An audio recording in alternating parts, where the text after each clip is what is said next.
Oras na para kausapin natin si DILG Secretary John Vic Remulla. Secretary John Vic, sir, magandang umaga po sa inyo, Secretary. Good morning, Sec. Magandang araw, Kade. Magandang araw sa lahat. Secretary, sir, saan ba ididiretso si Saldico pagka naibalik sa Pilipinas?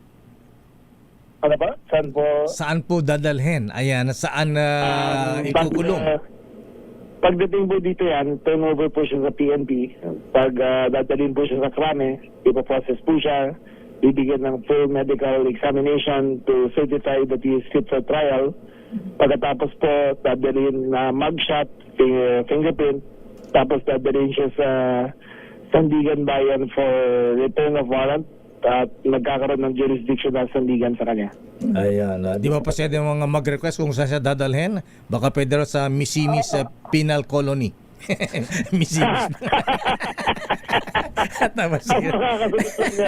Ang makakasagot na dyan sa Sandigan talaga kami, hindi namin masasagot dyan eh. Kasi once you turn over, sila na may full control dyan. Secretary, mga gaano po katagal natin inaasahan na makabalik ng Pilipinas mula sa Prague itong si former Congressman Saldico? Ang makakasagot talaga niyan DFA kasi sila ang lead dito eh. So, sila magsasabi kung ano ang stage ng process ng kanyang detention doon at extradition papunta rito. I'm only here to confirm that he has been arrested and that the government is doing everything in its power para ma-arrest siya, para mapabalik siya dito sa Pilipinas. Nasubaybayan ba ng Interpol Secretary John Vic itong si Saldico na siya pala ay tatawid papunta sana ng Czech Republic? Actually, sinusundan namin na movement siya. Nanggaling siya ng Italy, pumunta siya ng France, tapos pumunta siya ng Czech Republic. Ba't dami pala inikot, ano? Nakaikot siya ng Italy, France? Yeah, hindi ba katulad yung sabi ko dati, mahirap yung ginagawa niyang dati na ilang buwan lang siya nakakulong lang doon sa loob ng bahay niya sa Portugal eh. So nainip siguro at naging kampante, umikot na. Ang problema, hindi yung dala passport niya eh. So wala siyang dalang passport. Yung unang notice sa kanya, unang record sa kanya, siya ay Philippine citizen. Kung nakitang cancel ng passport niya, na-hold na siya for being an undesirable alien. Anong dalang passport? Anong travel document siya, Secretary, sir? ID lang dala niya eh. ID lang dala niya. Pero that was insufficient for the Czech Republic. So, inaresto na siya. ID galing, di ba nakakuha na siya ng citizenship sa Portugal? Again? Di ba na wala ba siyang passport from Portugal? Kasi di ba? Ayun ang legal theory namin. Pero mukhang wala siyang dala na naresto siya. At ilan po ang kasama niya? Siya lang ba mag-isa? Sinong... Wala pa kami information to that effect. I will know more. Naku na putol malo si Sec John Vic. Marami pa tayong may 2 questions pa sana ako sa kanya. Oo, yung tungkol kay Madriaga Pangalakay, meron din tayong katanungan.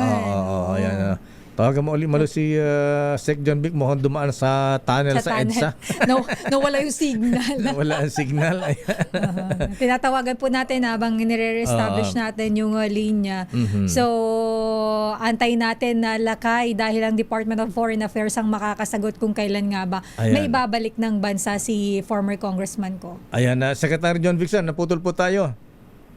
Yes. Ayan, ayan. So, yung tanong po natin kanina, so ano mangyari nga dito kay Saldico, kaninong custody siya ngayon? Ayan, kung nasa Czech Republic, ang i-custody ba siya, ite-turn over ba sa Philippine Embassy?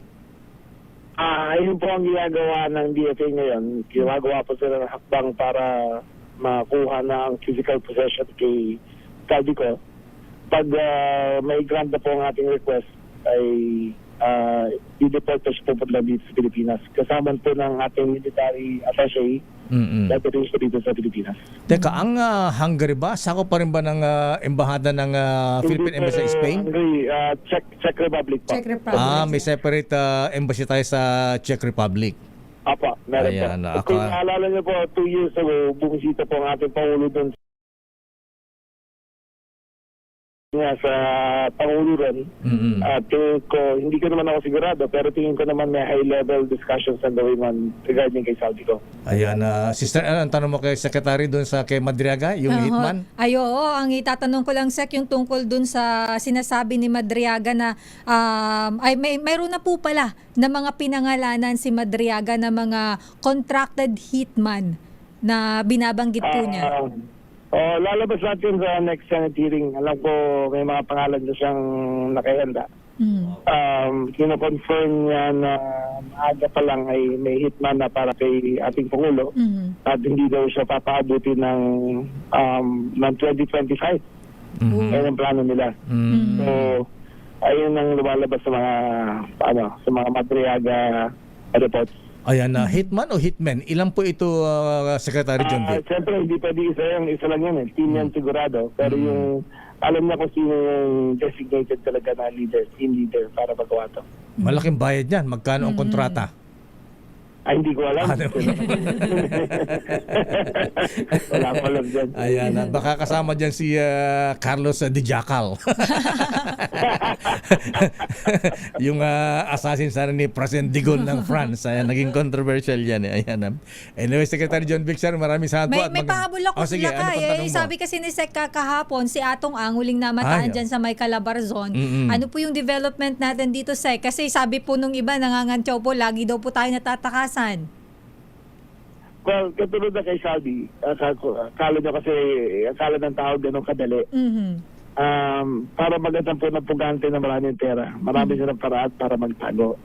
Ang tanging magagawa namin ay gamitin ng lahat ng ahensya ng gobyerno para mahanap siya. But again, it's not as easy as it sounds. But we are doing our best at eventually mahanap rin natin yan. Ayan. Secretary John Vic, sir, maraming salamat. Magandang umaga. Happy weekend. Thank you, Sec. Happy weekend po. Thank you po. Mga kaibigan, DILG Secretary John Vic Remulla.